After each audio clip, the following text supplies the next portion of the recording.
deixar isto.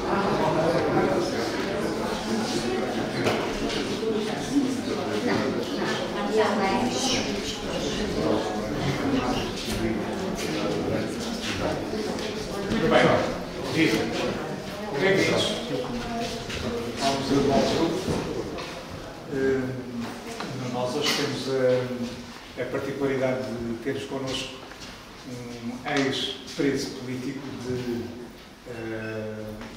daqui do Aljube, e não só, também de Peniche, o Sr. Adelino Silva. É amigo do Museu do Aljube também. Não, da prisão penso que não será, mas do museu é, e portanto já tem vindo muitas vezes ao museu e tem-nos dado ajudas preciosas em muitos momentos, e este é exatamente um dos momentos em que ele vai dar essa ajuda. A nossa visita de hoje é uma visita em que eu pretendo que seja o Sr. Adelino a falar e não eu. Embora possa, obviamente, dar algumas ajudas em algumas coisas em que o facto de estar cá muito tempo junto dos materiais possa esclarecer alguns aspectos que estão menos claros. Por isso, agradeço-lhe muito ter disponibilizado a tarde de sábado, com finalmente um belíssimo dia como temos hoje, para poder estar com estas visitantes. E o nosso modelo de visita é exatamente isso. Portanto, eu sempre que puder vou pedir o contributo do Sr. Adelino, porque ele tem experiência em toda esta situação que se vivia no Aljube como prisão. Esteve cá a partir do ano de 63, já numa fase um bocadinho final da prisão. Como sabem, o Aljube fechou antes do 25 de Abril. Era um sítio já um pouco incómodo aqui no centro de Lisboa para ser prisão política, e portanto não será da última vaga, mas já muito próximo das últimas vagas de pessoas que estiveram no Aljube, que fechou no verão de 65, numa altura em que era de facto já muito visível a contestação, enfim, ao facto de haver aqui uma cadeia e noutros sítios, e de haver desrespeito completo pela falta de liberdades públicas, e na altura, claro, vivia-se uma situação de guerra que propiciava que a última vaga, justamente dos que vêm para aqui, sejam, em grande parte, estudantes muito sensíveis à questão da guerra colonial, por motivos muito diferentes, mas também óbvios, não é? Alguns deles estavam destinados a ir para a guerra colonial e, portanto, naturalmente não concordavam e rebelavam-se contra a situação.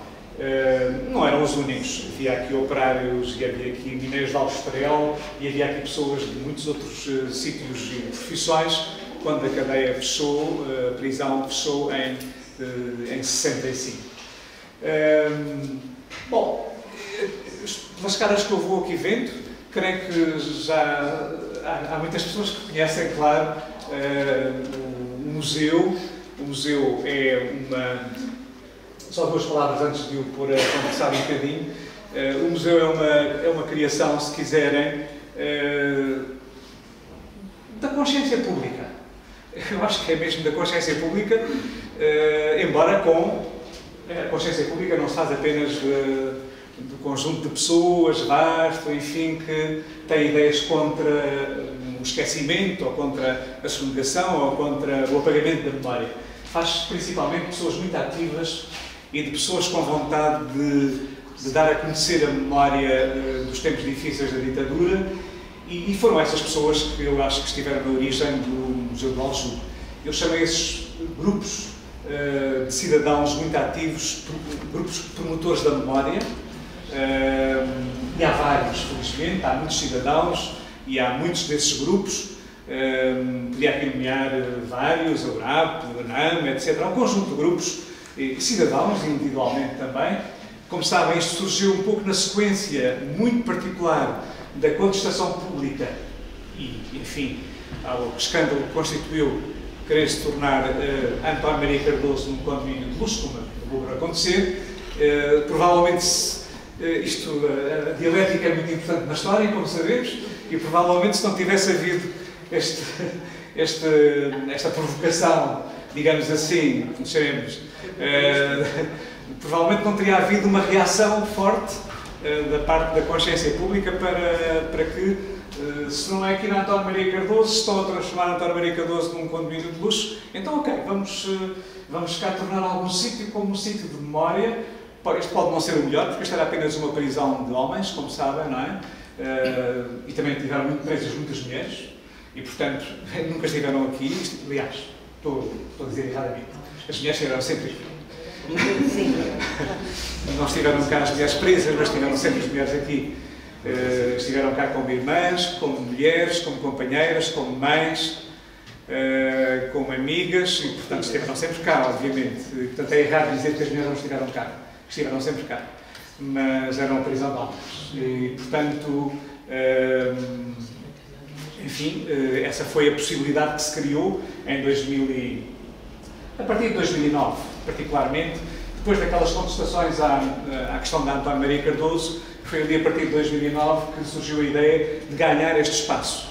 Primeiro com uma exposição chamada A Voz das Vítimas, que foi possível fazer no contexto das comemorações do centenário da República.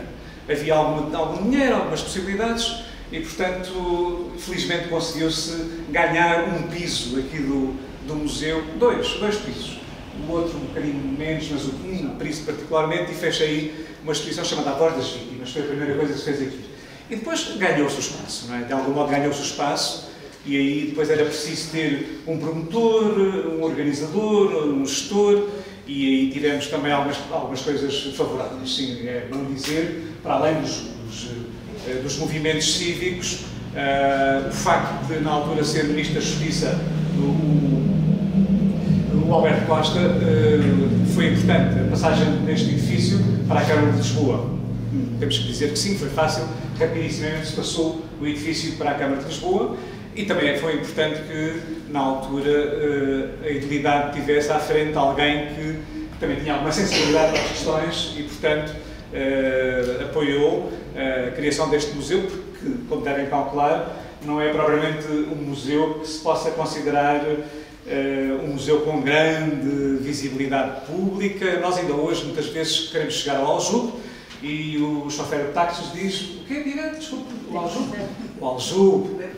O Aljube é, olha, eu vou-te explicar onde é o Aljube. Ah, sim, tenho ideia onde é o Aljube.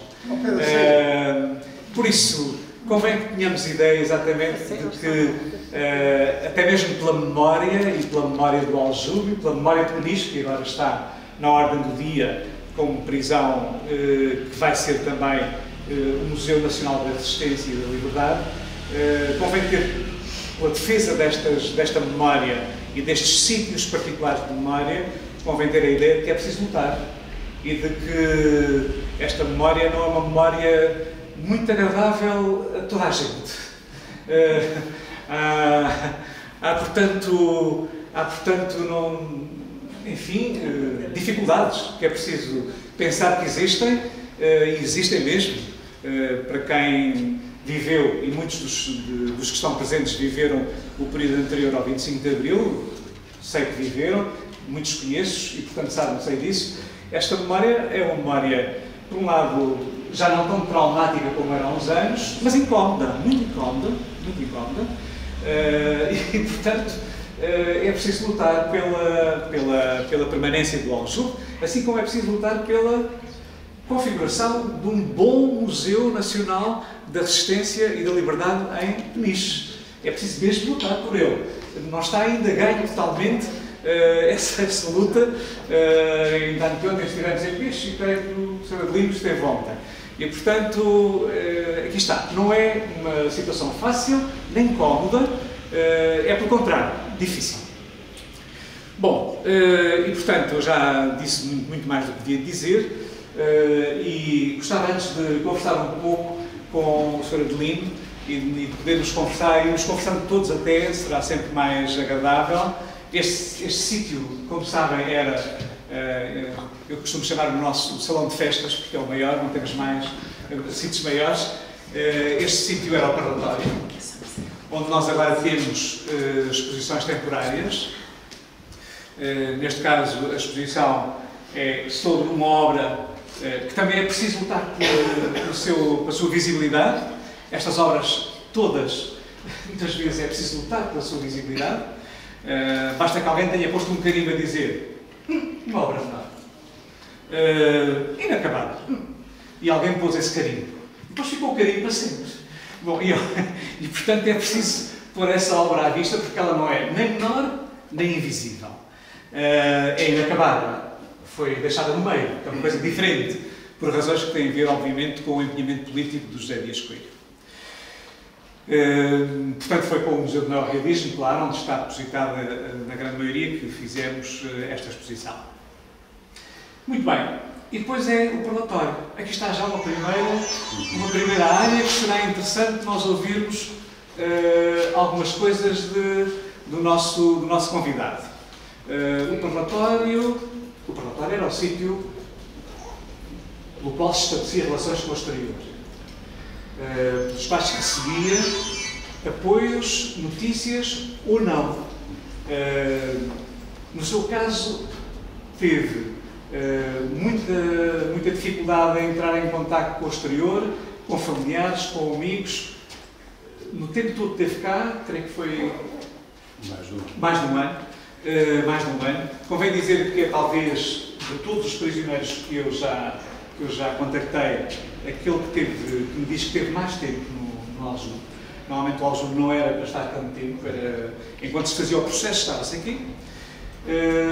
Dizia eu, nesse ano, por quem é que foi visitado, quantas vezes foi visitado, como é que conseguiu estabelecer relações com o exterior ou não?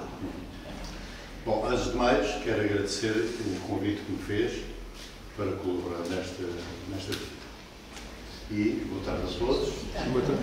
Procurarei ser o mais esclarecedor possível.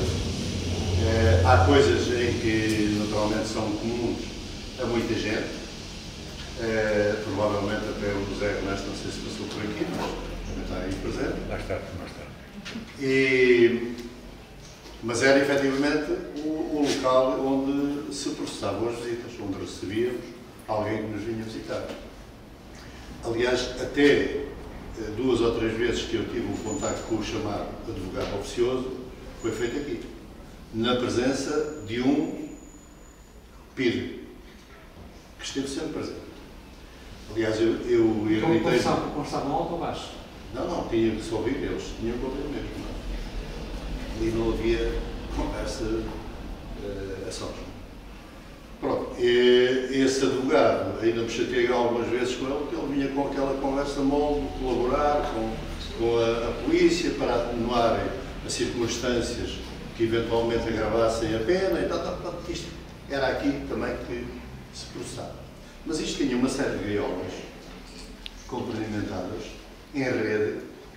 As famílias ficavam do lado de fora, os presos ficavam do lado de dentro. E sempre com os guardas, neste caso os PIDs, porque eles chamavam guardas, mas nós sabíamos bem que não o guarda prisional. Tinham um ferramenta de guarda, mas eram... Exatamente. Aliás, eles, para avançar curiosamente com isto, eles tinham inclusive, e faziam isso várias vezes, nós depois vamos passar lá nos cursos, eles tinham os cursos individuais, mas tinham pelo menos um que não era só individual, onde eles metiam também gente ligada à PIDE, que passava por prisioneiro, mas que no fundo ia tentar que o outro quebrasse, que o outro lhe dissesse coisas. No fundo era um PIDE, era um bufo, era um indivíduo contratado. E isso funcionava. Aliás, funcionava em alguns casos, porque eles também sabiam com quem funcionava. Mas voltando às visitas, a primeira visita que eu tive foi passado 5 meses. Estava nos clubes na altura? Estava nos clubes. Aliás, estive sempre nos clubes. E depois as pessoas, quando o verificarem, e algumas já conhecem, qual é a dimensão do que é um curro, onde perguntar como é que o indivíduo consegue resistir durante um ano, estando fechado num cubículo daquele. E é preciso, de facto, ter muita perseverança, muita consciência da sua situação, para continuar a sobreviver dentro daquelas circunstâncias. Mas, como dizia, a primeira visita que eu tive foi de uma tia minha que morava ali no Barreiro. Porque a família também já estava presa. Os meus pais foram presos, entretanto, em maio. O meu sogro estava preso. A minha companheira, a minha sogra, estava na clandestinidade. Os meus pais estavam na clandestinidade. Portanto, ou vinha alguém do Alentejo, que eu sou das Ermidas, não é? Sou da Ermida Chave, que é Conselho de Santiago Casal. E as únicas pessoas que me podiam visitar, de facto, ou era esta tia que morava no Barreiro, ou vinha alguém lá do Alentejo, e eu já conto uma história. Ela veio, eu perguntou, então filho, o que é que precisa e tal? Eu disse, só preciso de roupa lavada e provavelmente tragam 2 maços de tabaco. Como é que se tinha mantido a roupa em relação à roupa até essa altura? Já me tinham entregue aqui. E eu sei que foi através da solidariedade naquela altura e sei quem é que entregou. Neste caso foi a Manela Bernardino, que entretanto o Zé Bernardino também tinha sido preso e nós tínhamos um processo em comum de falsificação falsa e uso de documentação falsa. E, portanto, ela tinha conhecimento disso e, quando trazia alguma coisa, trazia também para mim.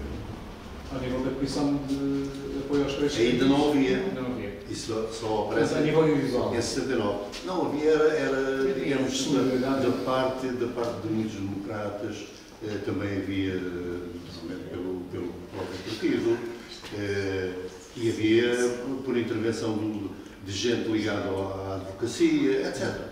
Portanto, havia muito apoio aos presos políticos. E eu peço-lhe apenas que me mande 2 maços de tabaco, porque eu tinha, e entretanto tinham-me trazido, uma onça de tabaco e umas mortalhas, e eu fazia uns cigarros e tal. Mas aquele ambiente era tão exíguo que eu, passado uns tempos, praticamente disse, vou continuar a fumar. Só que depois lembrei, se eu não mando vir estas mortalhas e o tabaco, como é que eu vou pensar em mandar alguma mensagem posterior? Era a forma de enviar. Exatamente. Portanto, mantive isso, pedi 2 maços de tabaco, mas qual não é o meu espanto? E na semana seguinte recebo os 2 maços de tabaco. Mas não eram da minha tia, era de um outro tio do Alentejo. E o nome que lá vinha, da parte do tio Fradinho, levantou-me logo aqui uma outra coisa, é que ele também já tinha sido preso. Comecei a desfazer os cigarros à procura de alguma coisa. E fazia novamente com as mortalhas que tinha, enrolava outra vez e fazia os cigarros. Até que um belo dia estava eu a desfazer um cigarro e aparece-me uma pontinha de lado, já afiada e tudo. Numa das extremidades, porque eles partiam o cigarro no meio, para ver se trazia alguma coisa. Por isso é que ele, já com a experiência dele, meteu ali uma pontinha do cigarro. E eu disse, isto já temos e já temos mortalhas, portanto, vamos lá. E foi assim que eu comecei a escrever para o exterior, dando notícias do que é que se passava aqui na cadeia, dizendo quem é que cá estava, etc, etc. E depois como é que saíam? Através da roupa. Para lavar? Para lavar, exatamente. Porque eu, entretanto, tinha pedido também uma agulha e linhas e até arrancava botões, rasgava um bocado da camisa e tal. E, portanto, era um motivo, tal como também noutras cadeiras. Isto nem sequer era uma coisa nova. Eu já conhecia as histórias todas das cadeias, da universidade, dada porque a minha vivência digamos, destas coisas vem desde miúdo. E, portanto, foi assim que eu comecei também a ter comunicação. Mas era aqui, efetivamente, que se processava essas coisas. Durante o tempo que cá esteve, teve basicamente essa primeira visita ao fim de 5 meses E depois teve mais alguma visita? Tive mais uma segunda visita. Era muito difícil. Era muito difícil. Chegar cá. E tinha pedido alguma vez visitas? Tinha constantemente. Sim, constantemente. Mas eles, a primeira visita que eles me concederam foi ao fim de 5 meses. Depois as outras eram mesmo por dificuldades da família. Sim. Entretanto, saiu várias vezes António Maria Cardoso. Eu sou preso no dia 31 de janeiro de 1963. Entrei aqui por esta porta. Esta era a porta principal. Como é que foi transportado? Ora, eu já lhe contei isto. Eu sou preso na Rua General Justiniano Pradel, ali a Sapadores da Graça. Era ali que estava instalado. Entretanto, um indivíduo chamado Pedro Manuel dos Santos, que era um dos membros do Comitê Local de Lisboa, tal como eu, fazia parte do meu organismo, era o Verdial, o Lindy Ramos, eu, esse tal Pedro Manuel e um outro, agora não me recordo, que era ali dos lados de Cascais. E aquela casa tinha sido alugada por um casal para fazer a cobertura. Casal legal, que depois foi também Uma casa clandestina? Uma casa clandestina, aparentemente tudo legal. Servia exatamente para fazer reuniões do comitê local. Tínhamos um copiógrafo, também fazíamos produção de alguns materiais. Aliás, quando eu fui preso, estávamos a preparar exatamente... Foi preso em casa? Em casa. E eu já conto a história. É que, entretanto, eu tive um encontro marcado com esse tal Pedro Manuel, na Rua Santos Dumont, ali à Praça de Espanha. E que me falhou. E eu tinha esse encontro marcado já há uns dias próximos da prisão. Eu fui a esse encontro, entrei do lado da Praça de Espanha e à esquina do primeiro edifício estavam dois indivíduos dentro de um carro preto e estava um cá fora, característico que eu já conhecia, com gabardine, chapéu e tal. Portanto, via-se logo. E eu aí fiquei incomodado. E disse, mas agora não podes fugir. E entrei. E à minha frente uma senhora já idosa e fui atrás da senhora. Quando chego ali a meio, que depois seria o edifício onde foi montada a CDL, a senhora meteu a chave à porta, entrou e eu disse, não foi, que eu também. E entrei. Estive ali mais ou menos cerca de 10 minutos, um quarto de hora, e eu levava uma blusão de dupla face. Tinha comigo um boné e uns óculos não graduados. O que é que eu faço?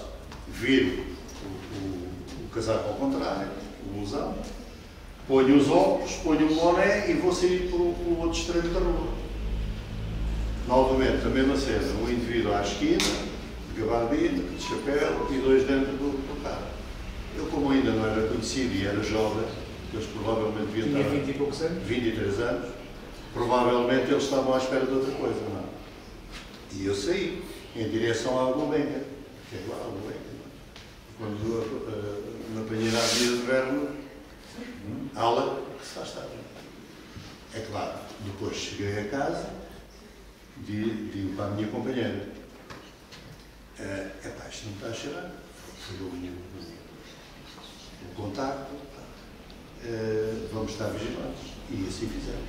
Começámos a ver ali gente que não era ali da rua. E há ruas que são características. Nós conhecemos as pessoas que ali mais ou menos giram no dia a dia. E aquilo tudo cheirava. Então agarramos. Eu, ela e o miúdo, tínhamos um miúdo ia fazer 3 anos. E saímos só com um saquinho para enganar. Para não despertar. Arranjámos uma parte de casa em Benfica e essa parte de casa ficou a minha companheira e o filho. E digo eu, agora vou buscar alguma coisa para os riscos estão atenuados, vocês já estão a salvo, eu preciso de trazer algumas coisas que lá tenho e tal. E ela, entretanto, rouba a chave da porta, fecha a porta à chave e diz: tu não vais, porque eu tenho um pressentimento que se calhar não. E de facto assim foi. Eu cheguei à rua, tudo sereno, que achava à porta da rua, entrei, começo a subir as escadas, aquilo era num terceiro andar. Começo a subir as escadas, tudo silencioso. Encostei o ouvido à porta, tudo silencioso. Quando eu meto a chave à porta, cai para aquela batula toda em cima. Pistola em punho e tal. Enfiaram-me dentro de casa. Uma daquelas rodilhas da loiça ataram-me uma coisa que eu comecei a gritar. É PID, estão-me a prender, é PID, bandidos, assassinos e tal. E portanto eles fecharam a porta e amarraram-me as mãos atrás com as algemas e puseram-me daqueles panos da loiça presa à boca.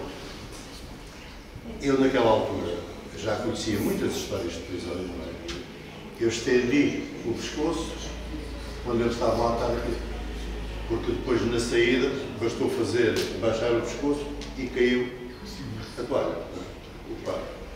E desata aos berros. Ora, desde o terceiro andar até lá abaixo, caímos várias vezes. Várias vezes as pessoas vieram à porta das suas casas. Estamos a falar 8 da noite, em que as pessoas já estão em casa. Vão a jantar, provavelmente. E eles de pistola em punho, assim, tudo para dentro, tudo para dentro. E eu a gritar: sou fulano tal, sou do Partido Comunista Português, estou a ser preso pela vida e tal. E eles tentaram uma maneira de pôr-me a mão na boca e não conseguiram. E isto até ao resto. Depois, a mesma cena para entrar no carro. Eu punha aos pés, digamos, contra o carro e aquilo caía tudo. Quando chega aqui a esta entrada, foi a mesma cena. Portanto, veio num carro deles até aqui. Deles até aqui. Aliás, foi a brigada do Capinoco e do Zé Gonçalves que me prenderam. Eles, à cautela, tinham a ideia que poderiam caçar mais gente. Tanto que não saímos logo, tivemos ali mais uns 10, 15 minutos lá em casa, porque a ideia é que alguém, o tal indivíduo que denunciou a casa, provavelmente deve ter dito: é possível que vá lá mais alguém, porque tínhamos uma reunião marcada. Uns dias depois, felizmente, as pessoas estavam avisadas. E interrompo só um bocadinho para dizer que há umas cadeiras lá ao fundo, se alguém se sentir com vontade de sentar um bocadinho de idade, e eu pode dar uma ajuda. E quando eu entro aqui, é a mesma cena, eu começo a gritar, eles queriam enfiar-me aqui dentro, e eu meti os pés ali à porta, e foi tudo. As escadas abaixo, estava a gente a passar. E ouviram perfeitamente eu a dizer quem era, que estava a ser preso pelo PID, que estava a entrar no aljube, isto era uma cadeia política e tal, e tivemos ali. Tem a noção que essa reação teve repercussões, chegou a notícia a alguém, nomeadamente o partido? Aliás, esta era a ideia. Nós devíamos fazer o maior barulho possível, dizendo quem éramos, por quem estávamos a ser presos. Isto já era uma indicação. Porque outros já o tinham praticado também. E isso chegou ao partido. Não sei se foi daqui, se foi do local da residência. Mas a verdade é que chegou. Eles souberam logo que tinha havido essa. Pronto. Muito bem. Aqui enfiaram-me então lá nos cursos. Foi logo diretamente aos cursos? Logo diretamente. Enfiaram-me lá nos cursos e estive ali cerca de uma hora. Passada uma hora vieram-me buscar para ir para os primeiros 7 interrogatórios dos primeiros 7 dias. Isso falaríamos lá em cima quando estivéssemos juntos nós. Há aí um pequenino documento que eu lhe pedia para mostrar, se puder. É exatamente um documento em que mostra como utilizou 2 botalhas. Sim. Foram suas ou chegaram-lhe assim? Não, foram minhas. Foram suas. Minhas. Aliás, é a única coisa que eu tenho daquele tempo em termos de botalhas. Está escrito, era uma mensagem dirigida às minhas irmãs, que também estavam no ensinamento, e que elas receberam. Elas receberam estas botalhas. Foram de Peniche? Estas foram de Peniche? Estas foram de Peniche. E elas receberam isto e depois foram entregues a um casal E felizmente esse casal preservou isto até à altura em que eu saí, em 1969. A uma letrinha, para quem não está a ver, a uma letrinha que eu não consigo ler. Isto era escrito exatamente com aquelas joelhas afiadas. Do tamanho de poucos milímetros. Dá-me licença que eu... Portanto, isto é para dar a ideia de os tais livros de mortalhas eram extremamente úteis para este tipo de... porque passavam facilmente, por exemplo, sei lá, uma bainha. Uma bainha. Estas não, mas havia umas bainhas daquelas camisas um bocadinho mais feitas, e que se conseguia fazer isso. E recebeu alguma vez correspondência? Não. Aqui no nosso grupo? Aqui nunca recebeu. Nunca recebeu. Então, nesse caso, isso significa que... Eu mandava coisas, mas nunca recebeu. Nunca recebeu. E nunca recebi porque não tinha ninguém, provavelmente, para o fazer. Porque tinha que ser uma coisa muito bem feita. Assim. As pessoas corriam riscos. Claro. Se o fizessem. Mesmo assim, mandando aquelas pontinhas das minas de lápis dentro do cigarro já era um risco. Mas era por uma pessoa que já tinha passado por isto e sabia perfeitamente o que é que era. Claro. Porque ele sabia, inclusive, que eles aqui iam partir o cigarro no meio. Não imaginavam, era que A pontinha estava na a ponta. pontinha estava na ponta, exatamente. Durante um ano, esteve aqui praticamente sem nenhuma comunicação posterior. Eu enviava para o exterior. Pois, enviava, mas nunca recebeu. Nunca recebi. Nunca recebeu. O que significa que a única ocupação que podia ter tido durante esse ano, nos cursos, seria, quando lhe era possível, Escrever isto algumas e não coisas. só. Eu posso vos dizer, por exemplo... Mas escrever às escondidas. Às escondidas. Até porque aquilo era no dia de hoje. À hora em que eles iam levar a alimentação, a escrita que eu mandava para fora eram coisas muito breves. Às vezes são um bocadinho de mortalha. Nunca era, às vezes até nem era uma mortalha inteira. Era apenas dizer quem é que aqui estava, como é que eu estava, o que é que estava a acontecer, mas era assim uma coisa muito breve. Eu cheguei a dizer quem é que aqui estava. E até cheguei, O que era de menor utilidade, obviamente. até cheguei a dizer, porque isto é curioso, na altura estava aqui comigo, estava o Verdial, também estava aqui nos cursos, e eu, a determinada altura, ouvi ele dizer: "Oh, seu guarda e tal, bater e tal, olha, chamei o chefe, não sei quantos, o inspetor, que lá disse, que eu quero arrumar isto." Ora, aquele homem tinha sido preso 2 vezes, tinha sido bastante torturado e nunca falou. Portanto, ele, ao chamar o guarda para dizer ao inspetor que ele queria falar com ele e que queria arrumar, não estava disposto a continuar nesta vida, ele próprio fez aquilo voluntariamente, sem ser torturado. Foi mesmo para pôr aquilo. E depois foi um dos colaborantes de... Sim. É uma história conhecida. Muito bem. Então, a entrada dá uma ideia já do que era estar preso aqui no Aljube durante um ano. E aliás, com pouco para fazer. Mais de um ano. Mais de um ano. Com pouco para fazer, além das comunicações.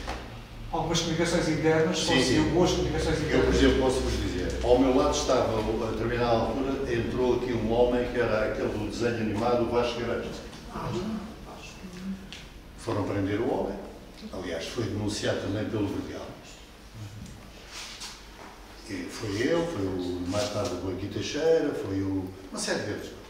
Foi um desastre com este homem, que ele era da direção, não é? Vocês sabem. E era até o responsável pelo organismo aqui de Lisboa, o Hospital de Lisboa, da direção. E isso, ele tinha muitos conhecimentos. E ele denunciou tanta gente, passou por aqui tanta gente denunciada para ele. E então esse homem estava ali. E eu tentei várias vezes ensinar-lhe como é que se comunicava.